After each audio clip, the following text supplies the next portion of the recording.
नमस्कार शेतकरी मित्रांनो, शेतकऱ्यांची कर्जमाफी हा विषय थेट सहकार मंत्रालयाच्या अखत्यारीत येतो आणि सध्या या मंत्रालयाची सूत्र हातात आहेत सहकार मंत्री बाळासाहेब पाटील यांच्या. बाळासाहेब पाटील यांनी नुकतंच एक महत्त्वाचं पण तितकंच वादग्रस्त असं धोरण समोर आणलं आहे. या निर्णयाचा काही भाग शेतकऱ्यांना दिलासा देणारा असला तरी दुसऱ्या बाजूला मोठ्या प्रमाणात शेतकरी कर्जमाफीच्या यादीतून वगळले जाण्याचा गंभीर धोका निर्माण होऊ शकतो आणि म्हणूनच या निर्णयामध्ये तुमच्यासाठी कोणत्या गोष्टी अत्यंत महत्त्वाच्या आहेत हे आज आपण स्पष्टपणे समजून घेणार आहोत. सहकार मंत्र्यांनी त्यांच्या अधिकृत फेसबुक पेजवर एक ठळक पोस्ट टाकली आहे. त्या पोस्टमध्ये स्पष्ट सांगितले आहे की राज्यातील प्राथमिक कृषी सहकारी पतसंस्थांमधील थकबाकीदार शेतकऱ्यांना दिलासा देण्यासाठी एकर कमी कर्ज परतफेड योजना OTS प्रभावीपणे राबविण्याचे निर्देश दिले गेले आहेत. या योजनेची अंमलबजावणी सुरळीत होण्यासाठी सर्व यंत्रणांनी एकत्रितपणे काम करावं, तसेच जिल्हा पातळीवरील समित्या अधिक सक्षम कराव्यात आणि योजनेचा लाभ जास्तीत जास्त शेतकऱ्यांपर्यंत पोहोचवावा अशा सूचनाही देण्यात आल्या आहेत. पण खरी गंमत इथे सुरू होत आहे.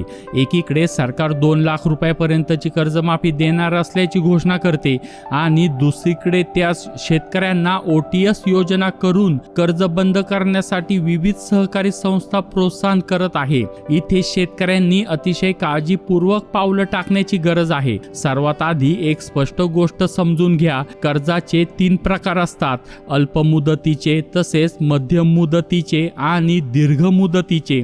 अल्प मुदतीमध्ये येतं ते पीक कर्ज आणि पीक कर्ज म्हणजे कर्जमाफीचा सर्वात महत्त्वाचा पाया. आता प्रश्न असा की पीक कर्ज OTS करायचं का? तर याचं उत्तर अतिशय ठाम आहे. पीक कर्ज कधीही OTS करू नका. कारण काय? तर पीक कर्ज हे सरकारकडून माफ केलं जातं.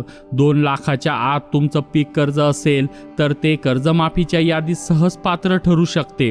पण जर तुम्ही OTS करून हे कर्ज नील करून टाकलं तर तुमचं नाव थकीत कर्जदारांच्या यादीत उरणारच नाही आणि याचा सरळ अर्थ असा की तुम्ही कर्जमाफीपासून कायमचे वंचित राहणार. कर्जमाफीच्या यादीत राहण्यासाठी थकीत स्थिती आवश्यक आहे आणि तोपर्यंत कर्जमाफीचे रेग्युलेशन, पात्रता अटी आणि अंतिम अहवाल येईपर्यंत शेतकऱ्यांनी पीक कर्ज तसेच ठेवणे अत्यंत महत्त्वाचे आहे. दुसरीकडे मध्यम व दीर्घ मुदतीच्या कर्जावर OTS करणे योग्य आहे. यामध्ये विहीर, ट्रॅक्टर, अवजारे, शेती व्यवसाय, जमीन खरेदी, बागायती, बोरवेल तसेच विकास कामे या सर्व प्रकारच्या कर्जावर तुम्ही OTS करून दिलासा मिळवू शकता. म्हणजेच एक गोष्ट अतिशय स्पष्ट आहे.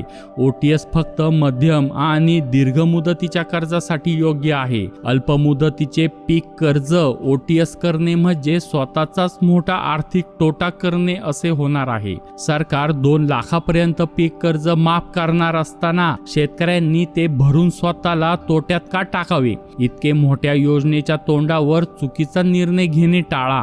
एक शेतकरी पुत्र म्हणून मी तुम्हाला सर्वांना याबाबत जागृती करतो. गावोगावी, ग्रुपमध्ये, सोसायट्यांमध्ये योग्य माहिती पसरवा. चुकीच्या सल्ल्यांमुळे तुमचा हक्काचा लाभ गमावू नका. अशा शेती, कर्जमाफी आणि सरकारी योजना महत्त्वाच्या अपडेट्ससाठी जर तुम्ही अजून चॅनलला सबस्क्राईब केले नसेल तर आत्ताच चॅनलला सबस्क्राईब करा आणि बेल आयकॉनवर क्लिक करा. धन्यवाद.